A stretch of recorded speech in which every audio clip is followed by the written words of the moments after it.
evening, and I'm very excited about that, especially the first game of the season. I just can't hide it. The Sixers I'm about to and the Celtics. I have a lot of questions about this, but the first question is very simple. Yep. Is this an Eastern Conference Finals preview? Yes, yes, yes, yes, yes. Which team would you pick right now in a 7-game series? Celtics. Because remember the exercise I was doing last year when I was asking people. You didn't people, exercise last year. I was asking people around February, March, like, whose future would you take between Celtics no question. or the Sixers? And I knew people would take the anchor players, the franchise-changing players, and rightfully so, and pick Joel Embiid and Ben Simmons, of course, but not necessarily understand what was happening in Boston. A team that eventually beat the Sixers without Kyrie Irving and Gordon Hayward, who returned. So it's interesting you bring that up, because one thing that the Celtics are going to have to deal with, mainly the Celtics players and their egos, is reduced minutes. If you're Tatum, if you're Brown, if you're Rozier, if you're Morris, you were there. You brought the team to the Eastern Conference Finals, Game 7 against LeBron James. And this year, you're going to have to take a reduced role from the last time you suited up and took the floor as an NBA player. That's the beauty about participating in a team sport. You must immerse yourself in we and lose all of the me. And they have Easier said than done, Mr. They have a great coach in Brad Stevens, who I think is going to do a great job of navigating minutes and also catering to certain scenarios. I think what's going to be great for the Celtics is having their full complement of players actually allows them to play such refreshing positionless basketball. Because think about what's happening up front now. You're going to start Tatum. You're going to start Brown. You're going to start Baines. And therefore, that level of versatility, they're going to be fast. They're going to be doing a lot of switching. Those two guys are going to be playing at an all-star level. And so the Boston Celtics currently, as constructed, this is the last time this squad going to run together. They're not going to be able to keep, in particular, all the players that they have on the perimeter. No. You talked about Rozier had a breakout season. Eventually, he's going to want to be a starting point guard, and he's going to want to get paid. They already paid Marcus Smart, and rightfully so. So when you look at it, all of those guys understand hand in a pile, boom, sacrifice, because we got a chance to do something special. They do. And on the other side of the ball, you've got Markelle Fultz in a starting role. How long do you think that lasts? I don't think it's going to last long. The reason why I don't believe it's going to last isn't necessarily because he can't ball. I think they're talking about it too much. And when I see the coach constantly trying to quantify how he's going to start Fultz, is he going to start him in the second half? That basically speaks to me that he may be getting pressure to actually do it when he really doesn't want to. And J.J. Redick can shoot.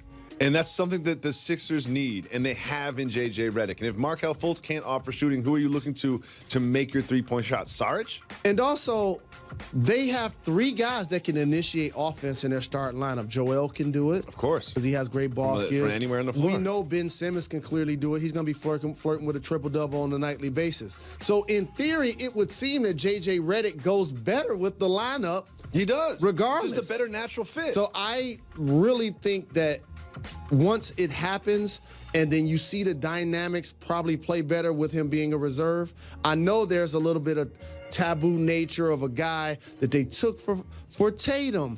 And before you know it, Tatum was scoring 20+ in the playoffs while he was getting DNPs. So now there probably is a level of pressure to try to get his confidence going and to get him involved. But I think the better role based on the chess pieces will be for him to be a reserve. One thing that's very interesting is what's happening in New Orleans. And you said that Anthony Davis would be his last year with the team, that he would eventually go to the Lakers. You've said that many times. Well, word gets around, Anthony Davis had to address it, and now Alvin Gentry addressed it. But let's listen to him. There's no one in the league that we would trade him for, and there's no one out of the league.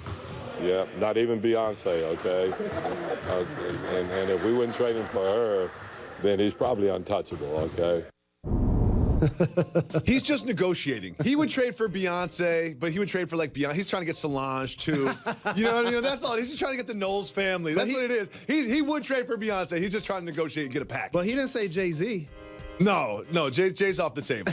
That breaks the salary cap. He can't fit his salary in. That's what it is. But seriously, he's saying there's nobody in the league we would trade for, but that's what you're supposed to say. Like, if you are Alvin Gentry, that's exactly how you're supposed to handle that question. But Anthony Davis didn't really handle the question the same way.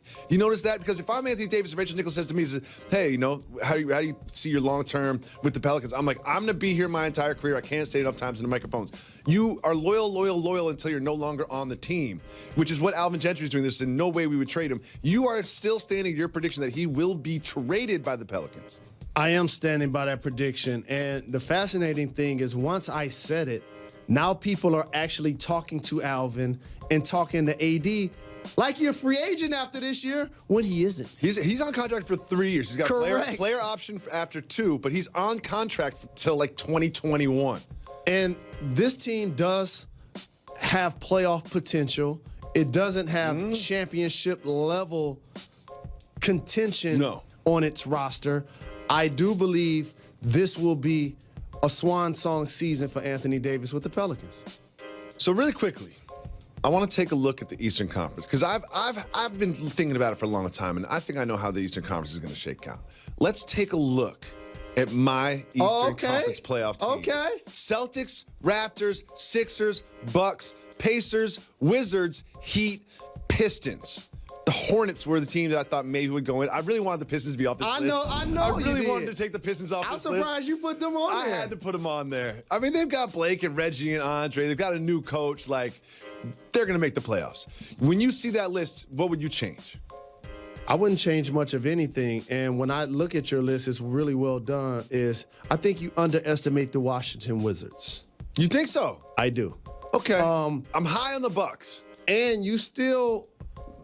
Greek Freak is going to be terrific in that 4 spot. Oladipo made a splash last year. Coach Bud.